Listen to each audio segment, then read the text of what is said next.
Hi, this is a brief summary of Chapter 8, Applied Behavior Analysis, 2nd edition. This chapter speaks about reversal and alternating treatments designs. Reversal design, it has three phases, ABA. The initial phase is a baseline in which the independent variable is absent.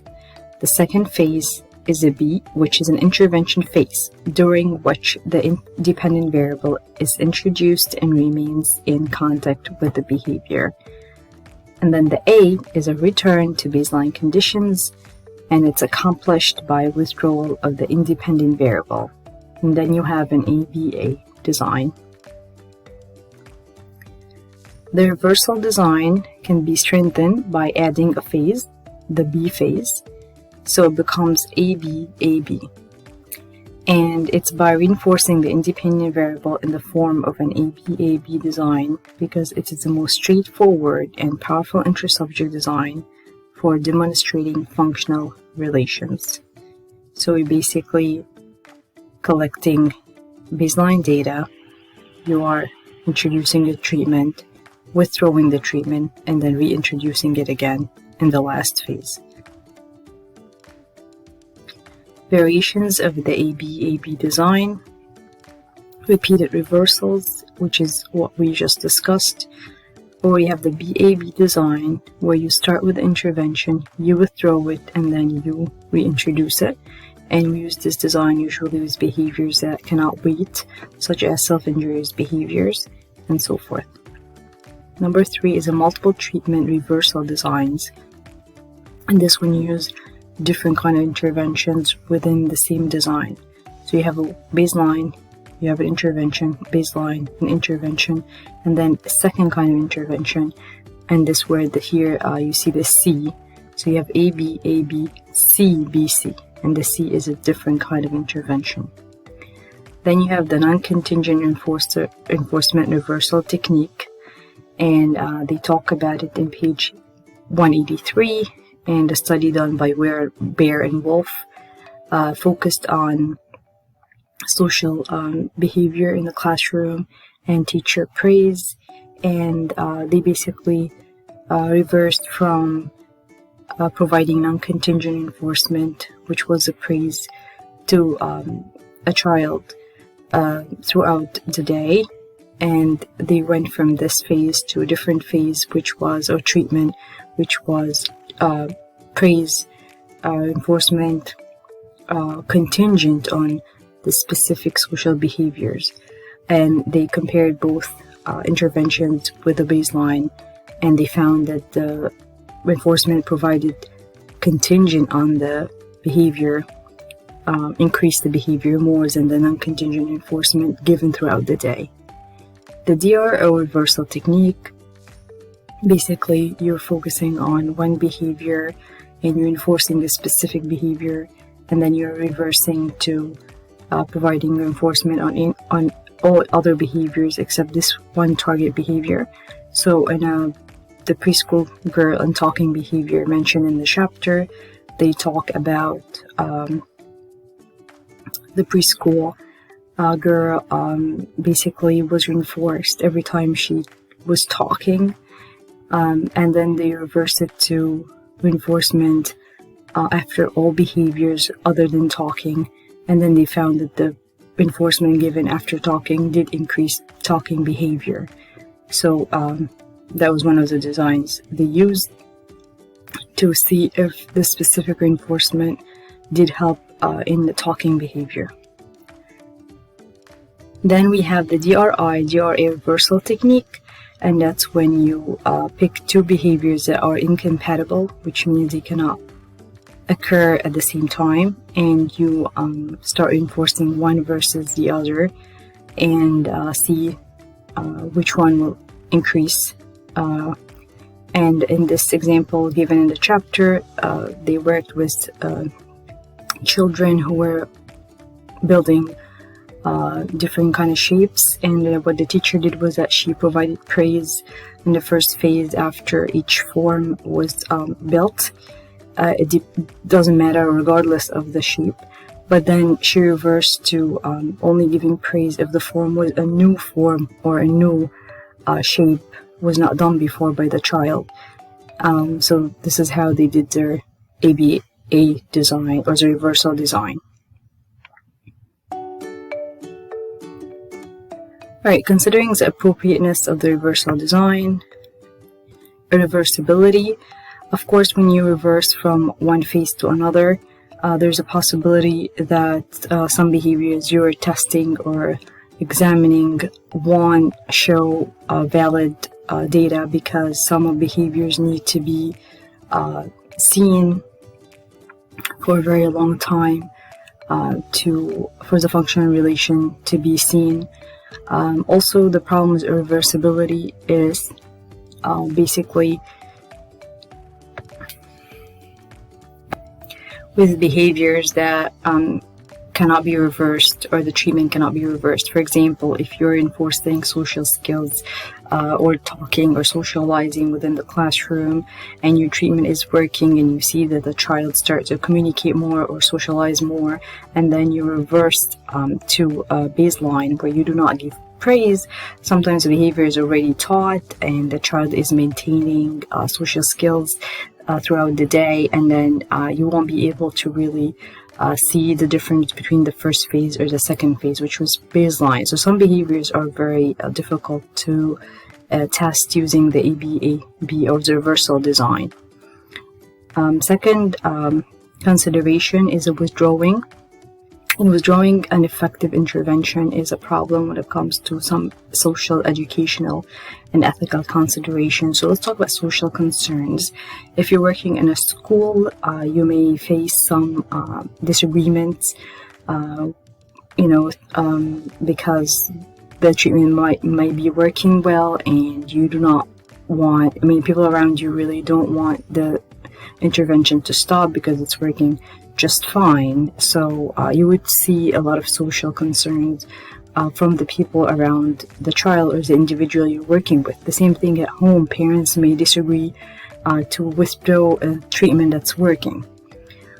Educational concerns can be because of the time wasted during baseline. If you are working on educational or academic skills and you want to withdraw the treatment to go to baseline, that can be a problem, because people may see it as a waste of time, or basically you are stopping the individual from growing and learning. So that's another issue we may face. And then finally, ethical concerns, and that's because some behaviors we work with may be very harmful or dangerous to the client or to people around the client.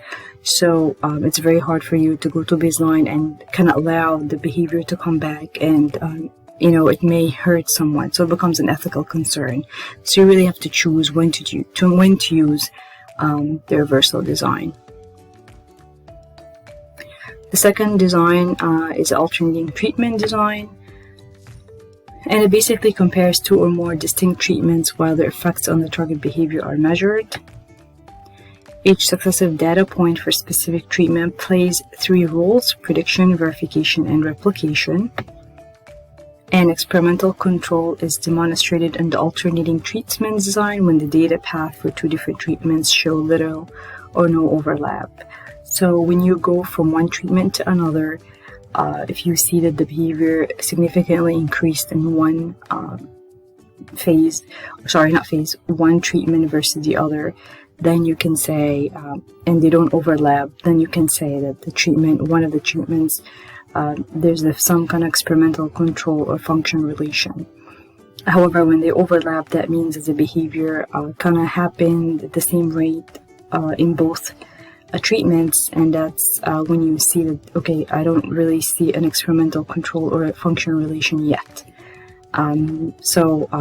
That's how you know if you have experimental control or not.